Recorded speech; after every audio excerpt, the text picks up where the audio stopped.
o martírio e a crucificação. Aqui nós temos outros tantos versículos. Querida Georgina, seja bem-vinda, minha querida. E Jesus havia falado também sobre o que aconteceria com ele, com os apóstolos, não é? Ele já havia, ele sabia. Só que toda vez que ele falava com os apóstolos, era como se eles ouvissem e não retivessem aquilo, porque nós também nos defendemos de certas verdades que nos, vamos dizer assim, nos entristecem, nos estressam muitas vezes, e simplesmente nós nos defendemos de entender aquilo, né?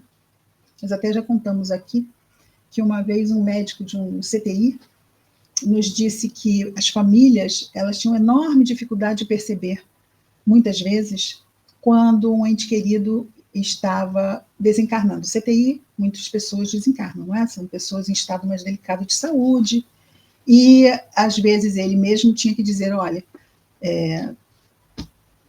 estamos num momento difícil, não falta muito mais tempo, e às vezes as famílias respondem, doutor, mas vai ficar bom, né? Logo volta para casa. Quer dizer, o médico está dizendo uma coisa, e as famílias, como que, não ouvindo aquilo, traziam as ideias que queriam que fosse a realidade, embora não fosse.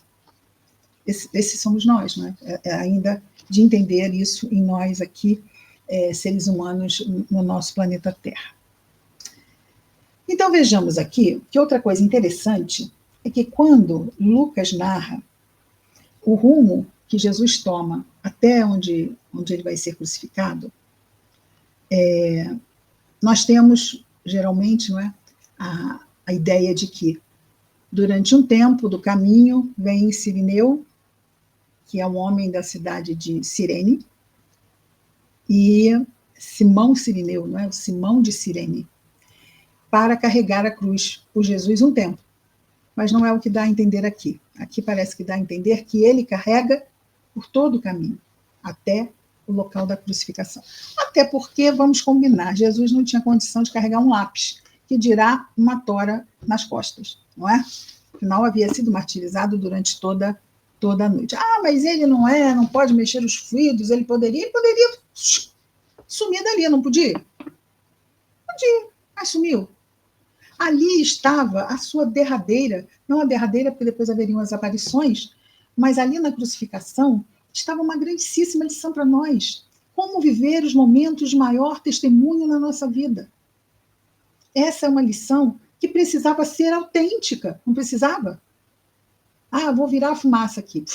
Cadê o Jesus que estava aqui? Sumiu. Não. Ou então, como ele mesmo disse, que se ele quisesse, mandaria vir seus exércitos. Só que não era isso. Havia todo um planejamento. Ele tinha que ser gravado a fogo nos nossos corações. A partir daquele dia da crucificação, Jesus definitivamente não morre para a humanidade. Não é? A sua crucificação é a marca da sua existência na nossa vida.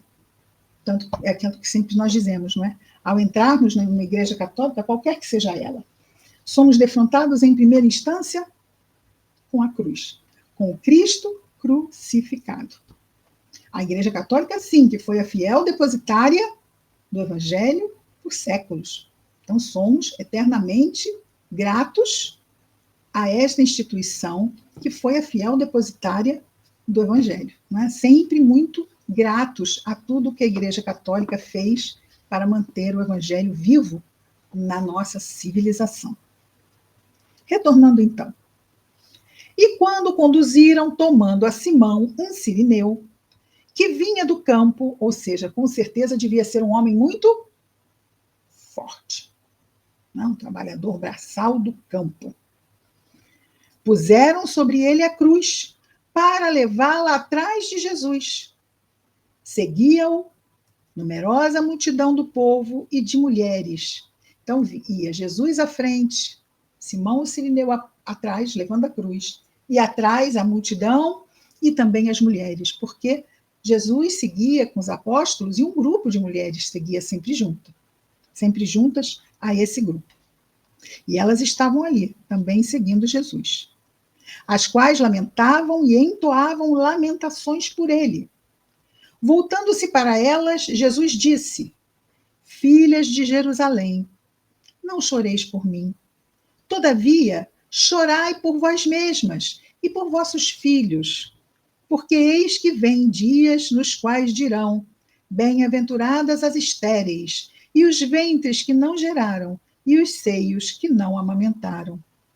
Então começaram elas a dizer aos montes: Cai sobre nós, e às colinas: Encobri-nos. Aqui são falas de mortificação, não é?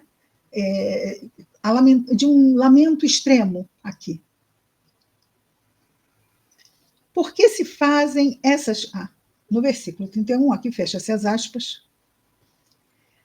Porque se fazem essas coisas, isso Jesus dizendo, se fazem essas coisas ao lenho viçoso, o que acontecerá ao seco? Olha só, o lenho viçoso é um lenho útil, não é? É um lenho que, se deixar na árvore, ele tem muito ainda a produzir, passa seiva por ele. Né? Está vivo, está produzindo. Se fazem, se levam à fogueira, vamos dizer, não é? Do martírio, um lenho viçoso. O que não farão com os lenhos secos? Quem são os lenhos secos? Somos nós, não é? Porque Jesus é um espírito puro, é um espírito que está pujante, uníssono a Deus. E nós? Jesus é fraco? Não. Jesus tem erros a expiar? Não. O que se fará com o lenho seco? Por isso ele diz: não lamentem por mim, lamentai por vós e pelos vossos. Porque nós somos imperfeitos, não somos sequer bons. Então nós estamos nesta estrada, que é uma estrada de provas e expiações, podemos dizer que é uma estrada de dores, mas de dores para nos fazer crescer. Esse é um entendimento que muitas vezes nos falta, não é? E que, como nos disse a mensagem, não é, inicial, que pode nos levar a nós nos enfraquecermos na nossa fé. No versículo 32, outros 2 malfeitores também eram conduzidos com ele para serem eliminados. Quando chegaram ao lugar chamado Crânio, aquela colina, por quê? Porque era uma colina de execuções, não é? Daí o crânio, não é? Uma colina de morte. Ali crucificaram a ele e também aos malfeitores, um à direita, outro à esquerda. Jesus, porém, dizia: Pai, perdoa-lhes, pois não sabem o que fazem. Repartindo as suas vestes, lançaram sorte. Isso também havia sido predito, não é? No Antigo Testamento, que sobre as vestes do eleito, não é? Seria lançada sorte. E assim realmente foi feito. Usaram o manto, aquele manto que o Herodes mandou colocar nele, porque, né, estão dizendo lá que ele é rei, então bota, vai, eu mando com o manto. E, sendo assim, eles tiraram aquele manto e os soldados, então, jogaram a sorte em cima daquele manto, como se fosse uma toalha no chão. Não é? O povo permanecia de pé, observando. As autoridades também o ridicularizavam, dizendo: salvou a outros, que salve a si mesmo. Se este é o Cristo de Deus, o escolhido. Se é, que salve a si mesmo. Os soldados também o ridicularizavam.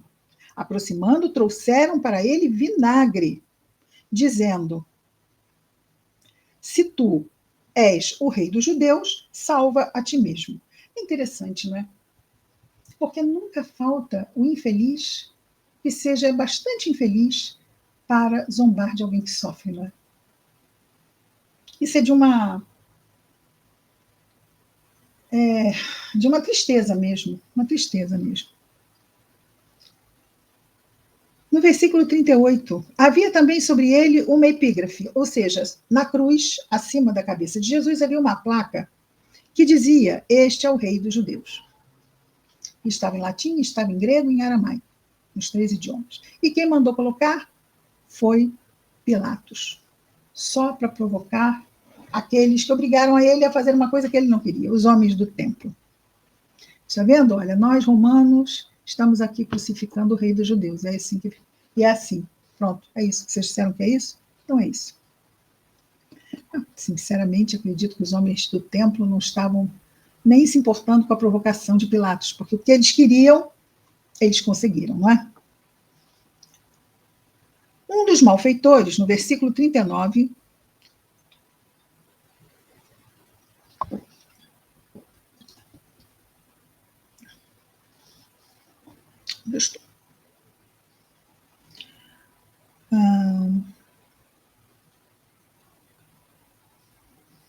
um dos malfeitores pendurados, ou seja, um dos ladrões, não é? Blasfemava dele dizendo: não és tu o Cristo? Gente, o homem estava crucificado e ainda tinha força de zombar de quem estava crucificado lá dele. Que pessoa mais infeliz que essa? Salva-te mesmo e salva nós também. Em resposta, disse o outro ladrão, repreendendo este primeiro: nem tu, que estás na mesma condenação, temes a Deus?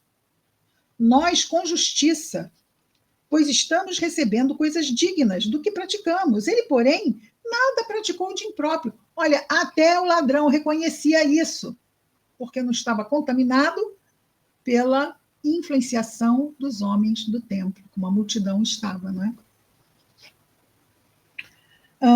No versículo 42, disse este ladrão, conhecido como Dimas, o bom ladrão, e dizia: Jesus, lembra-te de mim quando entrares no teu reino.